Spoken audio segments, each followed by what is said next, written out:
In feudal Japan, before entering the battlefield, a samurai named Takeda would perform a ritual that seemed strange to his fellow warriors. While others sharpened their swords or checked their armor one last time, Takeda would sit perfectly still for exactly 5 minutes. His eyes half closed, his breathing slow and deliberate, his mind becoming as sharp as the blade at his side. When the battle began, while others hesitated or scattered their attention across multiple threats, Takeda moved with perfect clarity. His focus was absolute, his actions were precise. Years later, when asked about his secret, he smiled and said, "The battle is won before the first strike. A distracted mind creates 100 enemies. A focused mind sees only one path forward." This story reveals a truth that the ancient samurai understood deeply. Focus is not something that happens by accident. It is not a gift you either have or don't have.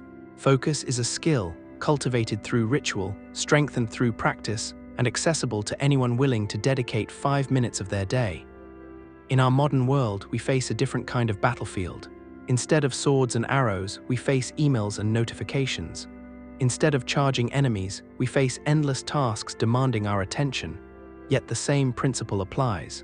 The one who can focus completely, even for a short time, accomplishes more than those who remain scattered all day long. The samurai developed a specific technique called Mokuso, meaning to clear the mind. This practice was not just meditation. It was a preparation ritual designed to eliminate all distractions before engaging in any important task.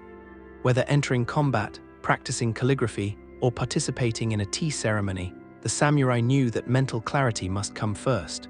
Today, we will explore how to adapt this ancient ritual into a modern 5-minute practice that you can use before any task that demands your complete attention. The ritual begins with what the samurai called settling the body. You cannot calm the mind while the body remains restless. Find a comfortable seated position. This does not require sitting on the floor or adopting a difficult posture. You can sit in a chair with your feet flat on the ground, your spine naturally straight but not rigid, your hands resting gently on your lap or knees. The key is stability. Your body should be still enough that you forget about it, comfortable enough that pain does not distract you, alert enough that you do not fall asleep. Once your body is settled, bring awareness to your breath. The samurai practiced a specific breathing pattern they called Hara breathing, breathing from the center. Instead of shallow breathing high in the chest, which signals stress and anxiety to your nervous system, you will breathe deep into your belly. Place one hand on your chest and one on your stomach. Breathe naturally and notice which hand moves more. For most people, the chest moves more, revealing breathing that keeps them in a constant state of mild stress. Now, deliberately shift your breathing lower. Breathe in slowly through your nose for a count of 4, allowing your belly to expand while your chest remains relatively still. Hold this breath for 4 counts. Then exhale slowly for 6 counts, feeling your belly contract. Hold empty for 2 counts. This pattern, 4-6-2, activates your body's natural relaxation response while keeping your mind alert. After establishing this breathing rhythm, move to what the samurai called clearing the mental field. Your mind will be full of thoughts. Worries about what you need to do later, memories of what happened earlier, judgments about whether you are doing this correctly. This mental noise is normal. The mistake most people make is fighting these thoughts, trying to force them away. The samurai understood that fighting creates more distraction. Instead, they practiced observing without attaching. Imagine your thoughts as leaves floating down a stream. You sit on the bank, watching them pass. You do not jump into the stream to grab them. You do not dam up the water to stop them. You simply watch them come and watch them go.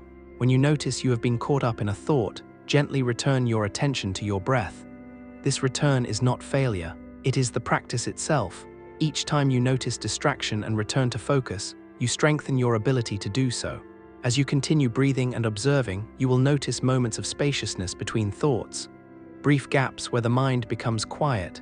These gaps are what you seek to expand. The samurai called this state Mushin, no mind. Not empty or unconscious, but clear and present without the constant internal commentary that usually fills awareness. In these moments, you are fully here, fully alert, with all mental energy available for the task ahead instead of scattered across 1,000 distractions.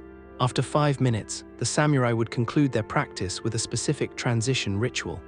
They would not simply open their eyes and rush forward. Instead, they would take 3 deep breaths, each one bringing awareness gradually back to their surroundings. On the first breath, they would sense their body sitting. On the second breath, they would hear the sounds around them. On the third breath, they would slowly open their eyes and see their environment with fresh clarity. This gradual transition allowed them to carry the focused state from the practice into their activity.